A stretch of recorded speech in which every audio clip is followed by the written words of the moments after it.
Well, hey, that's a stupid line. Today, we're going to show you how to up pot some peppers. The other night I came home from work, went to check on my plants, and them pepper plants, you know, they didn't look happy. They were very sad. Their leaves were drooping. They obviously just couldn't get enough moisture back into the leaves. After all, it should have happened if it was going to happen by midnight. So we took them out, put them in, a container with a little bit of water in it. They looked great the next day. Trouble is, I don't want to come home tonight and have that same thing happen. So what we are going to do is we're going to up pot these pepper plants, and I'm going to show you how to do it. Come on, let's go up pot some pepper plants. This is the pepper plant that we're going to transplant. It does have a couple of fruit on it, a couple of jalapenos. We know this is a jalapeno plant just from the, based on the peppers it's got on it. But it's in this smaller container, even though that's the size of most of the containers I've got the new ones planted in. I'm not sure if we're going to go with this size for all of them, or maybe even larger than that, but it's obviously got some room to grow.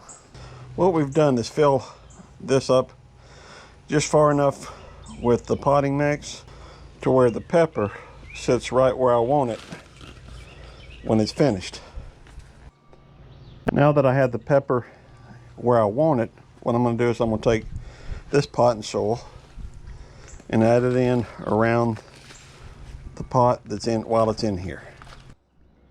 Now that I've got it tamped down or pressed in, however you want to say it, I'm going to pull this out, and it's leaving just the right size hole to put this in. So we're going to turn it over, and it looks like this has got a lot of clay in it, because this is from one of the ones that I overwintered that were in the garden last year. I'm going to move back potting soil from around the base. As always, anytime you transplant something, you water it in. Make sure it suffers as little transplant shock as necessary. Now today, we use potting soil from one of these big box stores. I've used it from time to time and typically find that it does a pretty good job. Although, to be fair, most of the time my wife makes up our mix, and I do on occasion. And I'll show y'all how to do that soon. But if you'll check out this video, you'll see how to make up your own seed starter mix, as well as some potting mix. It'll be less expensive. I gotta admit, I like to do things on the cheap if I can.